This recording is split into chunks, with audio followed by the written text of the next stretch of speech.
shit's in the safe. Got me a spot out the way. Nigga just tryna be safe.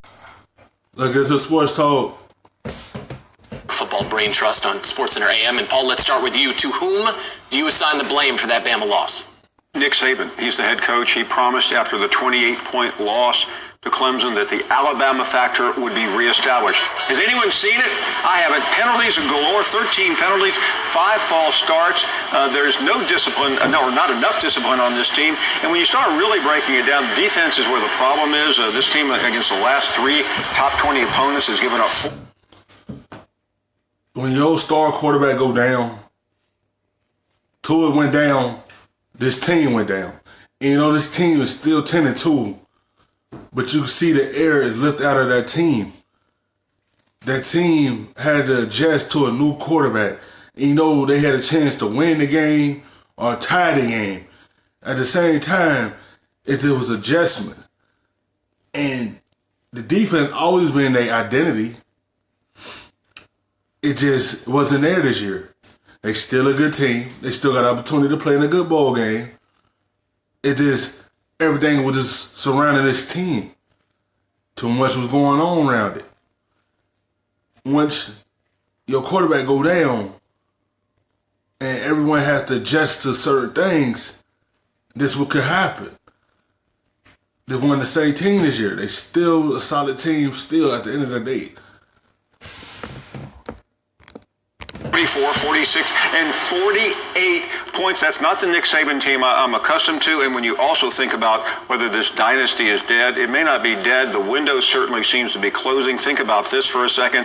Nick Saban has now lost 2 out of the last 3 to Dabo Swinney in the national championship game. But worse than that, 2 out of the last 3 to Gus Malzahn, his in-state rival.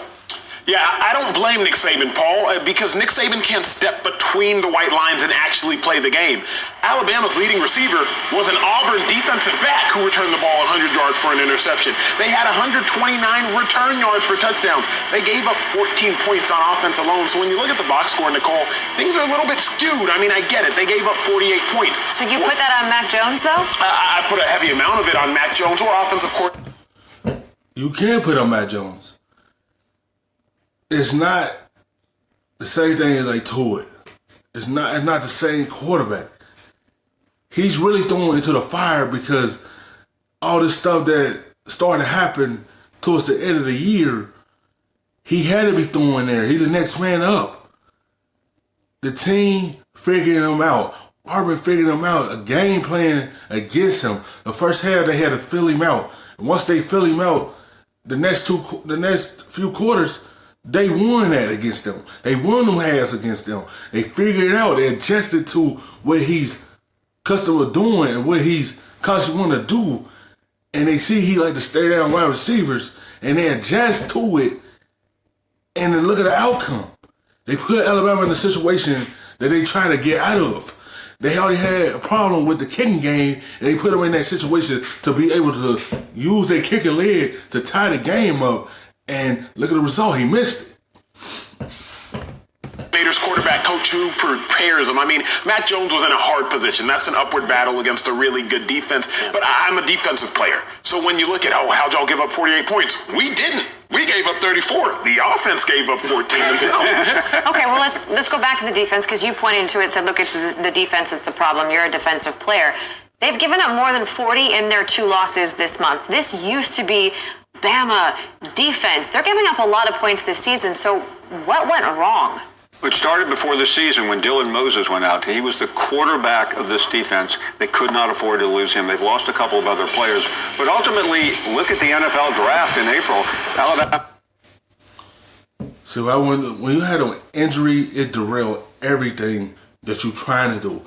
Even though it ain't turned into losses, it only turned into 2 losses. At the end of the day, but they needed their leader out there on that defense.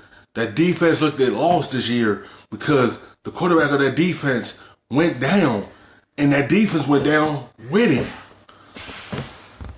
Has lost 19 starters on defense in the first 3 rounds. That is a big deal. And Nick Saban, as great a recruiter as he is, has not been able to fill those spots. Yeah, college football fans should be happy at what you just said, Nicole, because there's parity. Finally, there's equality in college football. It's not just Alabama, let alone Alabama and Clemson. Now you have a lot of good teams that recruit a lot of good players that can put up a lot of points. So I equate this to parity and equality across the landscape of college football. Yes, Alabama hasn't been as good as of late, but I just think everybody else has gotten better. One more note on that defense for Alabama. It's not just in the games against LSU and Auburn. They've been giving up.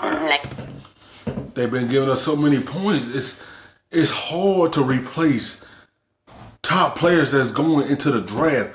It's hard to replace them guys when they go to the NFL.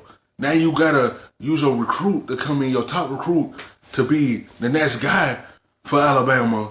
But it's hard to replace them top guys. Them big shoes to fill on the freshmen. 17 points per game this season, which is the most under Saban. So we go back to his first season in 2007. Yep. Thanks, guys. What's up? Thank you so much for watching ESPN on YouTube.